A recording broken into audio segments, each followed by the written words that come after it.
Hello everyone, this is Sunil Jangra, your physics educator. Welcome to the channel. तो कैसे आप सब? आई होप सभी अच्छे होंगे, अच्छे से पढ़ रहे होंगे। तो इस वीडियो में हम बात करने वाले हैं अगले 20 दिनों के लिए एक बढ़िया वाली दमदार स्ट्रेटजी।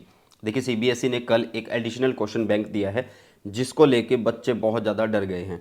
तो भाई डरने की जरूरत नहीं है, मैं आप लोगों के साथ हूँ और फिजिक्स के अंदर तो कोई एक सिंगल नंबर भी मैं कटने नहीं दूंगा।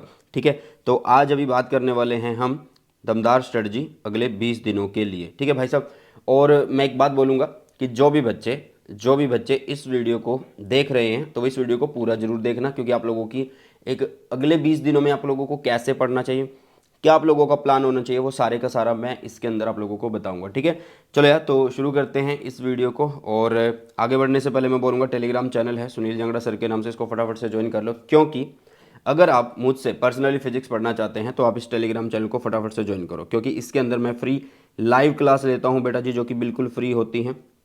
ठीक है, मेरे सारे के सारे जो नोट्स हैं वो इसके अंदर है। मैंने जो भी वन शॉट बनाए हैं कंप्लीट फिजिक्स के, वो सारे के सारे आप लोगों को यहाँ पे मिलते हैं। मतलब फिजिक्स के रिगार्डिंग अगर आपको कुछ भी चीज़ चाहिए, चाहे वो नोट्स हो, चाहे वो लेक्चर हो, कुछ भी इंपॉर्टेंट पीडीएफ चाहिए, डेरिवेशन चाहिए, वो सब चीज़ें आप लोग इस टेलीग्राम चैनल से ले सकते हैं। तो ये बहुत ज़्यादा ज़रूरी है।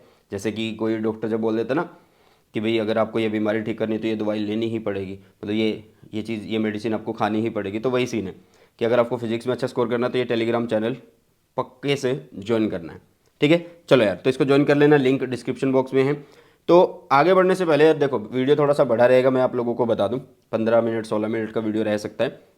कुछ ना मिथ्स हैं वो मैं आप लोगों को एक बार क्लियर कर देता हूँ। ठीक है, मतलब कुछ बच्चों के मन में वहम आ गए हैं। ठीक है, कल मैंने एक जो सैम्पल क्वेश्चन पेपर जो आया है, न्यू क्वेश्चन बैंक जो आया मैं बोलूँगा, उसके ऊपर वीडियो बनाया था और बता दिया था यार कि चैप्टर वाइज इस तरीके से आप लोगों की ये डिवीज़न है। ठीक है, और उसको लेकर ना बच्चों के मन में एक डर पैदा हुआ है। और वो डर कैसा है? सबसे पहले तो बच्चे ये सोच रहे हैं कि क्या पेपर मुश्किल आएगा, सबसे पहला पॉइंट ये है। दूसरा, वो सोच रहे हैं कि क्या पीवाईक्यू अब ना लगाएं, क्या भाई नए टाइप का कुछ क्वेश्चन आ रहा होगा इसलिए पीवाईक्यू हम ना लगाएं, है ना। बहुत सारे कमेंट इस तरीके के आए हैं लास्ट कल वाली वीडियो के ऊपर। और क्या हमें सैम्पल पेपर जो ले लिया है वो अब नहीं करना चाहिए, क्या कुछ नया सैम्पल पेपर आएगा। सबसे पहले बात यार इसकी बात करते हैं कि क्या पेपर मुश्किल आएगा। देखो यार, पेपर मुश्किल आएगा या नहीं आएगा ये ना तो तुम डिसाइड कर सकते हो ना मैं डिसाइड कर सकता हूँ। हम सिर्फ प्रिपरेशन कर सकते हैं, हम सिर्फ अपनी मेहनत कर सकते हैं, और हमारी मेहनत ही डिसाइड करेगी कि पेपर मुश्किल आएगा या आसान आएगा। और पेपर कैसा बनता है, हमेशा मैंने बताया तुम्हें कि यार पेपर हर एक तरीके का बनाया जाता है। हर एक तरीके का मतलब एक पेपर के अंदर हर एक टाइप के टॉपिक्स होते हैं, मीडियम, इजी लेवल के और डिफ़िकल्टी लेवल के। और जो मॉडरेट होता है, मतलब जो मीडियम लेवल होता है, वो ज़्यादा रखा जाता है। इजी लेवल और कम होता है और डिफ़िकल्टी और कम होता है। ठीक है, तो मतलब ये नहीं है कि यार पूरे का पूरा पेपर मुश्किल आएगा या पूरे का पूरा पेपर आसान आएगा। मतलब सैम्पल क्वेश्चन पेपर को देखने के बावजूद, जो अभी एडिशनल क्वेश्चन बैंक आया उसको देखने के बावजूद भी मैं ये बोल रहा हूँ कि आप लोगों को भाई साहब डरना नहीं है, पॉजिटिव रहना है। और कि भाई ये पेपर मुश्किल आएगा या नहीं आएगा वो तुम्हारी प्रिपरेशन पर डिपेंड करता है, क्योंकि पेपर हमेशा सीबीएसई इस तरीके से बनाता है कि भाई सब बच्चे कर सके, एवरेज बच्चा भी पेपर को दे सके और पास हो सके आराम से। ठीक है, तो ये वहम जो मिथ बना लिया ना कल की वीडियो से, वो कि भाई कल के क्वेश्चन बैंक से कि मुश्किल आएगा, तो वो निकाल दो, सिर्फ प्रिपरेशन पे ध्यान दो। ओके बेटा, तो आई होप कि ये पॉइंट आप लोगों को क्लियर हो गया होगा। दूसरा यार, क्या अब हमें पीवाईक्यू नहीं लगाने चाहिए? यार कुछ बच्चे बोल रहे हैं कि सर इस सैम्पल क्वेश्चन बैंक में तो नए क्वेश्चन आ गए। भाई कितने क्वेश्चन नए आए हैं इसके अंदर? एक दो क्वेश्चन नए आए हैं, एक दो क्वेश्चन ही नए हैं, बाकी सारे क्वेश्चन तो वही हैं और वो प्रीवियस ईयर से मैच कर रहे हैं। तो भाई प्रीवियस ईयर लगाने ज़रूरी हैं, क्योंकि प्रीवियस ईयर लगाने से तुम्हें बहुत सारी चीज़ों का फ़ायदा होगा। एक तो चीज़ें रिपीट जो होती हैं वो उनका फ़ायदा हो रहा होगा, क्योंकि देखो अगर आपने प्रीवियस ईयर लगाए हैं तो क्वेश्चन कुछ ना कुछ रिपीट हो रहे होंगे। फिजिक्स के अंदर तो यार क्या होता है, क्वेश्चन का जो स्टेटमेंट होता है उसमें सिर्फ न्यूमेरिकल वैल्यू चेंज हो जाती है और बाकी चीज़ें जो हैं वो रिपीट हो जाती हैं। तो मैं यही बोलूँगा कि पीवाईक्यू तो लगाओ ही लगाओ। अगर तुमसे ज़्यादा पीवाईक्यू नहीं लग रहे हैं, तुमसे मतलब ये हो रहा है कि यार बहुत सारे पीवाईक्यू हैं, तो भाई मैंने सिलेक्टेड पीवाईक्यू करवा रखे हैं आप लोगों को, पिछले 5 साल के पीवाईक्यू करवा रखे हैं, उनका पीडीएफ भी, उनका वीडियो भी आप लोगों को इस चैनल पे मिल रहा है। मतलब वीडियो इस चैनल पे है और उसका जो पीडीएफ है वो टेलीग्राम चैनल पे है। तो दिक्कत कहाँ आ रही है यार? पढ़ने की दिक्कत है, सिर्फ तुम्हें पढ़ना है। जो बच्चे ये सिर्फ एक बात फैला देते हैं ना कि भाई प्रीवियस ईयर नहीं करो क्योंकि नए क्वेश्चन है उसके अंदर, भाई अगर नए क्वेश्चन आ भी रहे हैं, वो मैंने बताया कि वो 2-3 क्वेश्चन हैं नए, और इतने नए नहीं है क्योंकि वो एनसीईआरटी पे बेस्ड है बस। जैसे कि मैंने पहले भी आप लोगों को ये बोला, कई बच्चों ने बोला कि सर क्या एनसीईआरटी हमें पढ़नी चाहिए, तो मैंने हमेशा ये बोला यार मॉडर्न फिजिक्स की एनसीईआरटी तुम्हें पढ़नी चाहिए, और जो वो नए क्वेश्चन आए ना वो मॉडर्न फिजिक्स की एनसीईआरटी से ही आए हुए। तो ये वहम निकाल दो कि भाई पीवाईक्यू नहीं लगाने चाहिए, अब लगाओ यार, बिल्कुल लगाओ। फिर कुछ बच्चे बोल रहे हैं कि क्या सैम्पल पेपर नया आएगा इसके ऊपर बेस्ड। भाई 1 मार्क के क्वेश्चन होते हैं सैम्पल क्वेश्चन पेपर के अंदर, वो इसके अंदर भी है। 2 मार्क्स के होते हैं, 3 मार्क्स के होते हैं, 5 मार्क्स के होते हैं, और केस स्टडी होते हैं। सैम्पल क्वेश्चन पेपर में यही तो होता है। और भाई सैम्पल क्वेश्चन पेपर अब कुछ नया नहीं आएगा, वही है जो पहले आया हुआ है, मतलब उसी पे बेस्ड जो बुक्स बनी हुई हैं उन्हीं को यूज़ करना है। और जो बच्चे अभी भी ढूंढ रहे हैं कि कौन सी बुक यूज़ करें, तो भाई ये रही बुक, देख लो, आप लोगों के सामने बहुत बार बताई है। ओसवाल गुरुकुल 36 सैम्पल पेपर है ये क्लास 12 के लिए है, मतलब इसमें PCM का मिल रहा है तुम्हें, इसी तरीके से PCB का भी मिलता है। एक बार देख लो ध्यान से बुक को, इसके लिए जितनी भी इन्फॉर्मेशन है अगर आप बाय करना चाहते हैं तो आप इसको डिस्क्रिप्शन बॉक्स से खरीद सकते हो। सैम्पल क्वेश्चन पेपर यार अगर किसी ने पहले खरीदा हुआ है, मान लो तुमने ये नहीं खरीदा, कोई और खरीदा होगा, तो अब क्या करोगे, मतलब लास्ट के टाइम पे भी सैम्पल पेपर का वेट करते रहोगे? भाई नहीं आएगा, यही सैम्पल पेपर हैं जो पहले आ चुके हैं, क्योंकि पेपर का पैटर्न तो वही है ना, वही 18 एक नंबर के क्वेश्चन आ रहे हैं, वही B सेक्शन के अंदर 2 नंबर के क्वेश्चन आ रहे हैं, 7 क्वेश्चन, वही आप लोगों के 3 नंबर के जो 5 क्वेश्चन है वो आ रहे हैं, वही आपके 5 नंबर के जो क्वेश्चन आ रहे हैं वो 3 आ रहे हैं, वही केस स्टडी 2 आ रहे हैं। ठीक है, क्या बदलाव आया है? जस्ट मैं बताता हूँ आप लोगों को क्या बदलाव आया भाई साहब। एक सिंपल सा बदलाव ये आया है कि पहले आप लोगों का जो EM वेव होता था ना वो आपका 3 नंबर का था, अब वो EM वेव सिर्फ 1 नंबर का। मैं सब कुछ बताने वाला हूँ इस वीडियो में, और तभी बोला यार ये वीडियो थोड़ा सा बड़ा रहेगा, ठीक है, क्योंकि अगर हमें कुछ स्ट्रेटजी देखनी है, कुछ प्लान करना, तो सारी चीज़ों को पहले अपने मन में फिट करना होगा, जो गलत चीज़ें उनको निकालना होगा। ठीक है ना भाई साहब? तो भाई ये जो मिथ्स बन गए थे कल का क्वेश्चन बैंक देख के कि भाई पेपर तो मुश्किल आने वाला है, PYQ अब नहीं लगाने चाहिए, कुछ नए क्वेश्चन करने चाहिए, और मैं हूँ यार आप लोगों के साथ, अगर कुछ नया क्वेश्चन आ भी रहा है तो मेरे साथ जुड़ो, सब कुछ करवा रहा हूँ और आगे भी करवाऊंगा। ठीक है, तो नए क्वेश्चन अगर हैं तो मैं बैठा हूँ, मैं करवाऊंगा नए क्वेश्चन तुम्हें। मैंने तुम्हें पहले बोला कि इस चैनल से आप लोगों के 70 में से 70 आएंगे। ठीक है, इस चैनल पे सब कुछ दे दिया तुम्हें और आगे भी आता रहेगा। अगर इस चैनल पे नहीं आ रहा तो मैं फिर भी तुम्हें फ्री में पढ़ा रहा हूँ भाई, टेलीग्राम चैनल ज्वाइन कर लो, तुम्हें तो पढ़ना है ना। ओके, तो डरना नहीं है, मैं तुम्हारे साथ हूँ। पहले तो ये सारे के सारे जो मिथ्स हैं ये अपने माइंड से निकाल दो, जो कल्पना कर ली है भाई हाँ ये हो सकता है, ये हो सकता है, भाई कुछ नहीं है, जो चीज़ें हैं पहले वही होगा। ठीक है, चलो, तो ये तो थोड़ा सा तुम्हारा वहम निकालने के लिए। आगे यार एक बार चैप्टर वाइज डिस्ट्रीब्यूशन देख लो। देखो यार पहला और दूसरा चैप्टर जो 10 नंबर का आएगा वो पहले भी 10 नंबर का ही था। चैप्टर थर्ड आपका 6 नंबर का आने वाला है। चैप्टर फोर्थ आपका 7 नंबर का बनेगा। ठीक है, चैप्टर फिफ्थ आपका 3 नंबर का बन रहा है। चैप्टर सिक्स आपका 4 नंबर का बन रहा है, और चैप्टर सेवन्थ आप लोगों का 5 नंबर का बन रहा है। फर्क यहाँ पे आया, जो चैप्टर 8 था वो 3 नंबर का था, वो 2 नंबर कहाँ गए, वो इन चैप्टर्स के अंदर चले गए, वो इन चैप्टर्स के अंदर चले गए भाई साहब। ठीक है, ये चैप्टर तो उतने ही हैं, 4 और 5 9 के ही थे, इसके अंदर चले गए। ये पहले 5 नंबर का आता था, हाँ पहले 5 नंबर का था, ये 2 नंबर और बढ़ गए इसके अंदर। भाई इधर से निकाल के इधर रख दिया, क्या ही दिक्कत है। ओके, फिर चैप्टर नंबर आप लोगों के पास 9th है और 10th, वो आपके पहले भी 15 नंबर के थे, अभी भी 15 नंबर के ही आ रहे हैं। ठीक है, बस एक चीज़ ये आई है कि रे ऑप्टिक्स और वेव ऑप्टिक्स में 5 नंबर के क्वेश्चन की चॉइस आ रही है, और रे ऑप्टिक्स में से केस स्टडी भी आ रहा है। अगर तुम केस स्टडी कर लेते हो तो 5 नंबर वाला अपना वेव ऑप्टिक्स में से कर लेना भाई साहब, तुम्हारा फायदा। वो तो तुम्हारे ऊपर डिपेंड करेगा ना कि तुम्हारी प्रिपरेशन कितनी है। और मैंने तुम्हें बार बार बोला है कि भाई तुम्हारी प्रिपरेशन ही डिसाइड करेगी कि पेपर मुश्किल आएगा या आसान आएगा। ठीक है, आपका चैप्टर नंबर 11th 5 नंबर का है, चैप्टर नंबर 12 एंड 13 आपका 7 नंबर का, दोनों 7 नंबर के। ठीक है, अब देखो कल ना एक न्यूक्लियर रिएक्टर का क्वेश्चन आया, कल न्यूक्लियर रिएक्टर का एक क्वेश्चन आया, तो इसका मतलब कई बच्चे सोच रहे होंगे कि अरे हमें न्यूक्लियर रिएक्टर पढ़ लेना चाहिए। तो भाई अगर तुम्हें आता है पढ़ लो, नहीं तो मैं भी करवा दूंगा, लेकिन इतनी टेंशन लेने की जरूरत नहीं है। क्यों? क्योंकि चैप्टर 13 आपका एक ही नंबर का है और वो MCQ में आ रहा है। अगर आप इसमें से 1-2 नंबर का क्वेश्चन करते हो तो तुम्हें सोचना पड़ेगा यार कोई और टॉपिक कितना बड़ा आ सकता है। तो 1 नंबर के लिए तो तुम्हें MCQ आराम से हो जाएगा। ठीक है, समझ आ रही है चीज़ें? तो इसलिए दोनों 7 नंबर के ही हैं। और आपका लास्ट चैप्टर, आपका जो चैप्टर 14 है वो 7 नंबर का। तो एक बार मार्क डिस्ट्रीब्यूशन शायद से तुम्हें समझ में आ गया होगा, और ये PDF जो है मैं टेलीग्राम चैनल पे भेज दूंगा।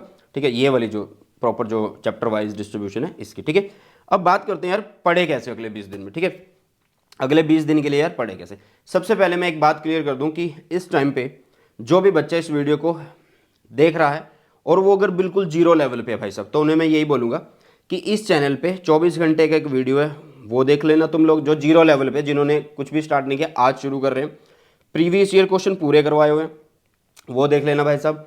ठीक है, हो सके तो हो सके तो मैंने एक गोल्ड क्वेश्चन सीरीज शुरू की हुई है, ठीक है, वो ख़त्म होने वाली है, ठीक है, मतलब पहले से ही शुरू करी थी, वो ख़त्म होने वाली है, वो एनसीईआरटी बेस्ड क्वेश्चन मैं इसके अंदर करवाता हूँ, तो वो देख लेना जो जीरो पे है, ठीक है। मतलब ये वीडियो जीरो वालों के लिए नहीं है, क्योंकि जीरो वालों के लिए तो जो करना मैंने बता दिया, 24 घंटे का वीडियो वो देखना है, प्रीवियस ईयर क्वेश्चन है वो कर लेने हैं जो मैंने करवाए हुए भाई साहब, और बाकी तो आप लोगों की जितनी भी प्रैक्टिस है वो आप लोगों को करनी होती है। अब आ जाओ बाकी सब बच्चों के ऊपर।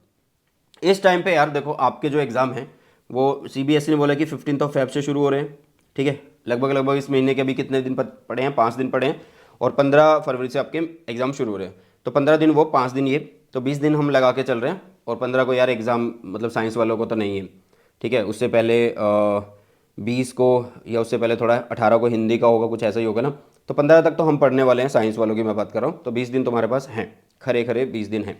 तो भाई सबसे पहले जो भी बच्चा है वो यार जीरो पे नहीं है, तुम सोच के देखो ना भाई, तुमने सिलेबस किया हुआ है।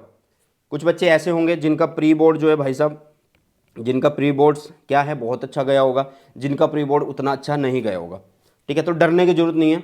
जिनका अच्छा गया मैं उन्हें यही बोलूँगा कि भाई तुम हवा में मत उड़ना, तुम अपनी प्रिपरेशन को उसी लेवल पे रखो और पढ़ते रहो, और जिनका अच्छा नहीं गया तो वो डीमोटिवेट मत होना, क्योंकि क्या होता है कि हमारे अगर प्री बोर्ड अच्छा नहीं गया तो उसका मतलब ये नहीं है कि तुम्हें नहीं आता, उसका मतलब ये है कि तुम्हारे जो पेपर है, क्लास टीचर ने वो पेपर बहुत ही ज़्यादा मुश्किल दिया तुम्हें, ठीक है, मतलब ये बता रहा हूँ मैं चीज़ें, जो सच्चाई होती है धरातल पे, प्रैक्टिकल जो चीज़ होती है वो मैं तुम्हें बता रहा हूँ भाई साहब, ठीक है।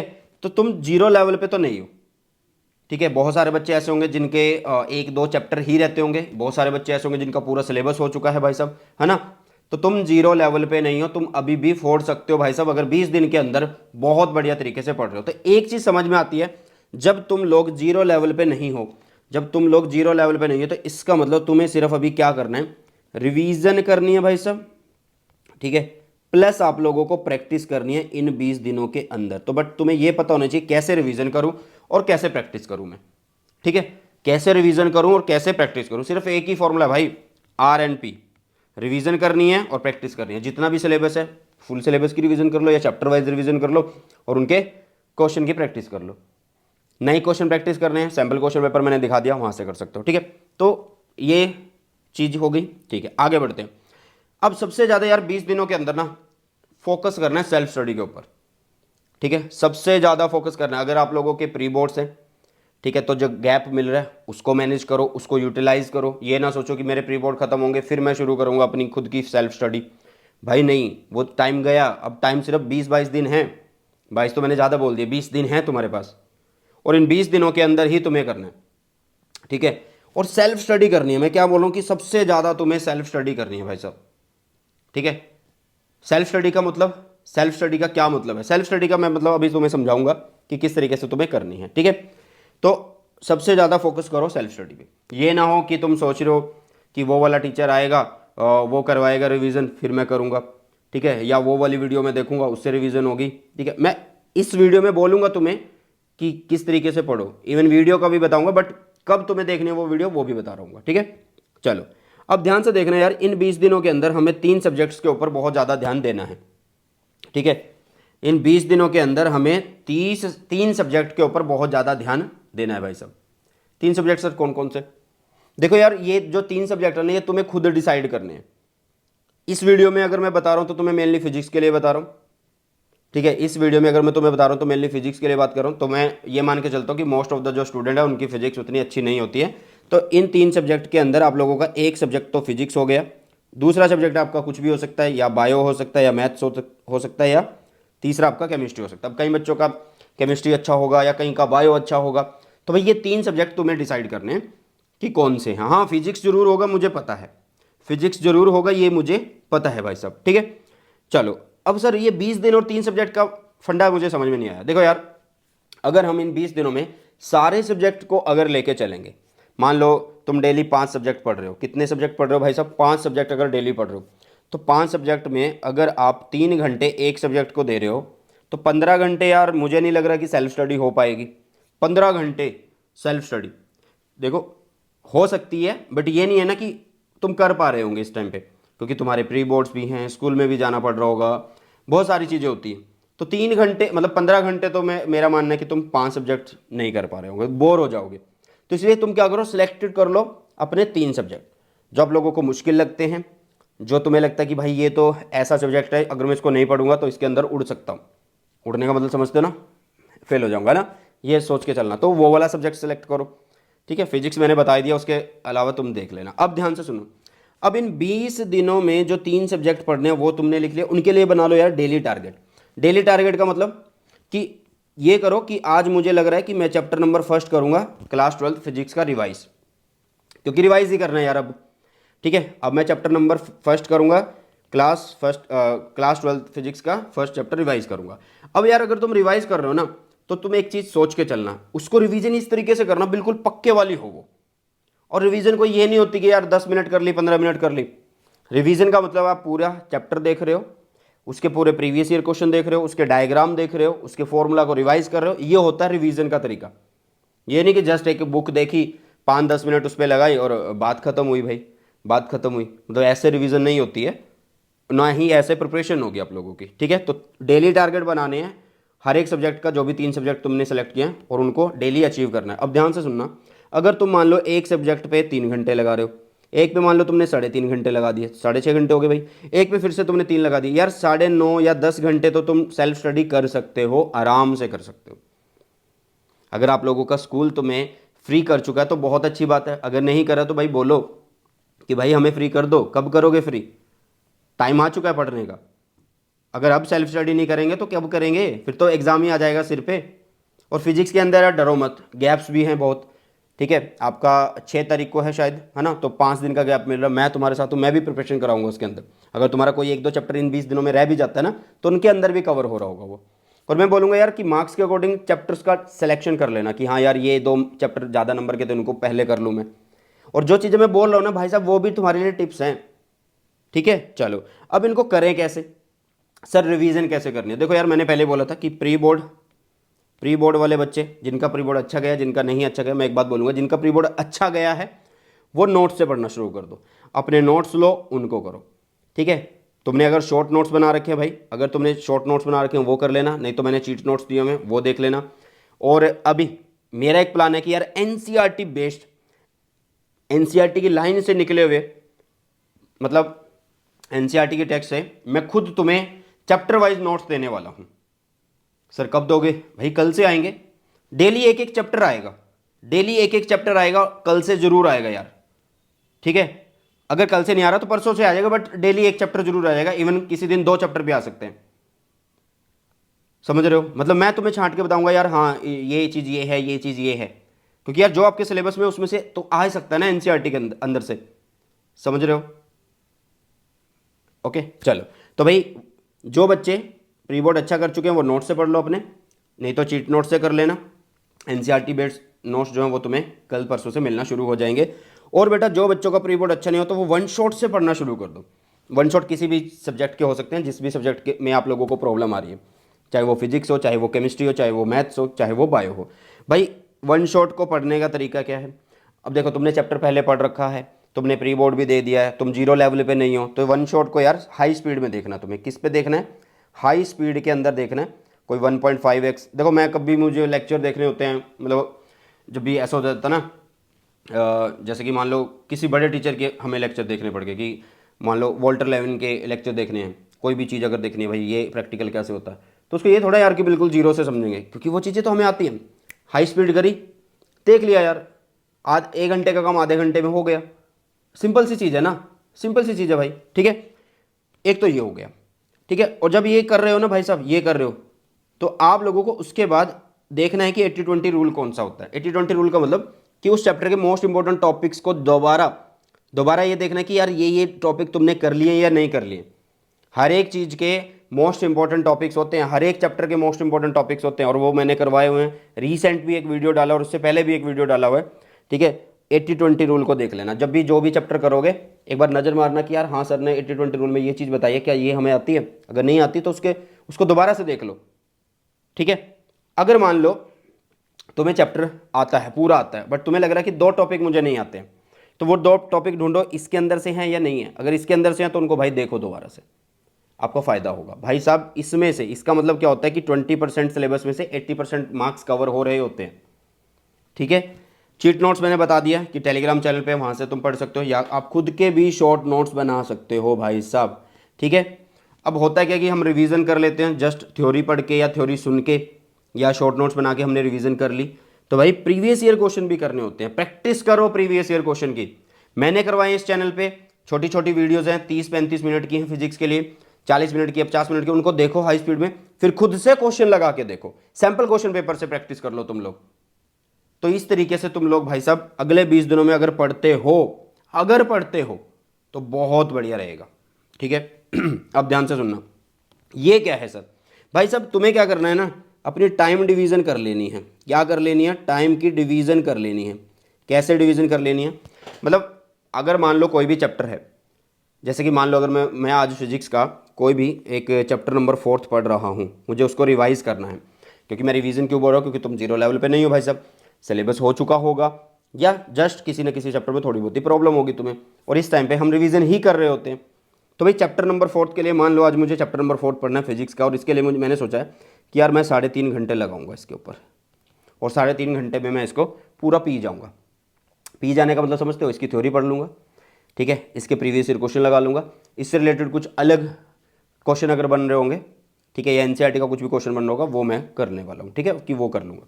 तो भाई इस टाइम को ना आप 3 पार्ट के अंदर डिवाइड कर लो, 25%, 25% एंड 50%। समझ आई? मतलब इस 3.5 घंटे का जो 25% है वो आप किस में लगाओगे? रीडिंग में लगाओगे, ठीक है, रीडिंग ऑफ द चैप्टर। वो किसी भी तरीके से हो सकती है, वीडियोस के थ्रू हो सकती है, या एनसीईआरटी नोट्स के थ्रू हो सकती है, या एनसीईआरटी की जो समरी होती है उसके थ्रू हो सकती है, या जो तुमने शॉर्ट नोट्स बनाए होंगे उसके थ्रू हो सकती है। तो वो होता है 25% वाला खेल भाई साहब, ठीक है। अब आ जाओ इसके ऊपर, 50% जो होगा इस टाइम का, मतलब 25% तुमने यूज कर लिया, अब जो बचा हुआ है, ठीक है, मतलब अब तुम क्या करो, पहले इस 3.5 घंटे के ना 50% यहाँ पे लिख देना, ठीक है, 25% यहाँ पे लिख देना, 25% यहाँ पे लिख देना। तो एक तो तुमने कर ही लिया भाई साहब। अब ये जो 50% है इसके लिए तुम क्या करो, पास्ट पेपर करो। क्या करो? पास्ट पेपर, मतलब मैंने बताया ना प्रीवियस ईयर करो, मतलब कहने का मतलब यार प्रैक्टिस करो। 50% जो है ना टाइम प्रैक्टिस करने में निकालो, लिख लिख के। अगर तुम्हें क्वेश्चन आ रहे हैं, सिर्फ पढ़ने मात्र से काम मत चलाओ यार, उनको सॉल्यूशन करके देखो। कोई न्यूमेरिकल है, मैंने अगर बताया, तुम्हें अगर आता है तो उसको एक बार दोबारा करके देख लो, लिख के देखो कि हो रहा है तुमसे, नहीं हो रहा है, ठीक है। अब प्रीवियस ईयर अगर मान लो तुम्हें लगता है कि यार जल्दी हो गए हैं, टाइम फिर भी बच गया, तो भाई इसके अंदर फिगर्स भी होती हैं, चैप्टर के अंदर फॉर्मूला भी होते हैं, उनको लिख के देखो। और सर ये 25% किसके लिए यूज़ करें? ये 25% यूज़ करना है यार रिकॉल करने के लिए। क्या करने के लिए? रिकॉल करने के लिए ये 25% तुम्हें यूज़ करना है, ठीक है। तो मैंने बता दिया, किसी भी सब्जेक्ट पे अगर तुम कोई भी टाइम दे रहे हो तो तुम्हें 25% अपना रिकॉल करने पे लगाना है। अब कई बच्चे ऐसे हो सकते हैं कि 25% अगर टाइम है तो उसको रिकॉल में सारा नहीं लगा सकते, मतलब कई बच्चे 10 मिनट 15 मिनट में रिकॉल कर लेते हैं, कुछ इतनी बड़ी बात नहीं होती है। तो मैं तुम्हें ये सजेस्ट करूंगा यार कि तुम खुद से, जब अगर 25% पढ़ लिया तुमने, 50% प्रैक्टिस भी कर लिया बढ़िया तरीके से, मतलब टाइम की, 25% अगर बच रहा है तुम्हारे पास, तो उस 25% को तो आप एनसीईआरटी रीडिंग में लगा सकते हो। कहाँ पे लगा सकते हो? एनसीईआरटी रीडिंग में लगा सकते हो उस चैप्टर की। अब ये नहीं होता कि हर एक लाइन पढ़नी होगी, अगर तुम्हारे पास टाइम बच रहा है उतना थोड़ा बहुत तो पढ़ लेना, लेकिन चीज़ें जरूरी नहीं कि भाई हर एक लाइन पढ़नी होगी, नहीं। जो जो टॉपिक 80-20 रूल के अंदर आते हैं, सिर्फ उनके कुछ कुछ इंपॉर्टेंट पॉइंट्स होते हैं एनसीईआरटी के अंदर, वो देख लेना। सर आप क्या कराओगे? मैं भाई साहब तुम्हें मॉडर्न फिजिक्स बहुत ज़्यादा जरूरी है एनसीईआरटी के हिसाब से, तो पहले भी मैंने आपको एनसीईआरटी की लाइन टू लाइन कराई है मॉडर्न फिजिक्स की, और अभी भी एनसीईआरटी में से मैं नोट्स बना के दूंगा तुम्हें जो चैप्टर वाइज होंगे, बट एक चैप्टर रोज मिल रहा होगा तुम्हें। और तुम बताना कि क्या हम मॉडर्न फिजिक्स के ऊपर कोई एक प्लेज ले आए जिसमें मैं आप लोगों को लाइव मॉडर्न फिजिक्स की एनसीईआरटी की लाइन टू लाइन करवा दूं। इस वीडियो के कमेंट सेक्शन में जरूर बताना आप लोग, ठीक है। तो ये एक छोटा सा प्लान था जो आप लोगों को इन अगले 20 दिनों में यार करना है, और जो कुछ मिथ्स हैं वो मैंने तुम्हें बता दिए कि वो अपने माइंड से दूर कर दो, क्योंकि पेपर मुश्किल आएगा या नहीं आएगा वो तुम पे डिपेंड नहीं करता, वो तुम्हारी प्रिपरेशन पर डिपेंड करता। अगर मुश्किल आएगा तो सबके लिए होगा, ठीक है बेटा। तो आई होप ये जो स्ट्रेटजी बताई है मैंने तुम्हें दमदार अगले 20 दिन की, वो बहुत अच्छे तरीके से तुम्हें समझ में आई होगी। और अगर वीडियो अच्छी लगती है तो अपने फ्रेंड्स तक शेयर कर देना। हाँ, अगर तुम्हें प्लेज चाहिए मॉडर्न फिजिक्स की एनसीईआरटी एक्सप्रेस या लाइन टू लाइन के हिसाब से, तो वो मुझे जरूर बता देना, ठीक है, कमेंट सेक्शन में जरूर बताना। ओके बेटा, चलिए तो इसी के साथ इस वीडियो सेशन को करते हैं समाप्त, मिलते हैं जल्दी से हमारे नए सेशन में। सो बाय, टेक केयर, जय हिंद, वंदे मातरम।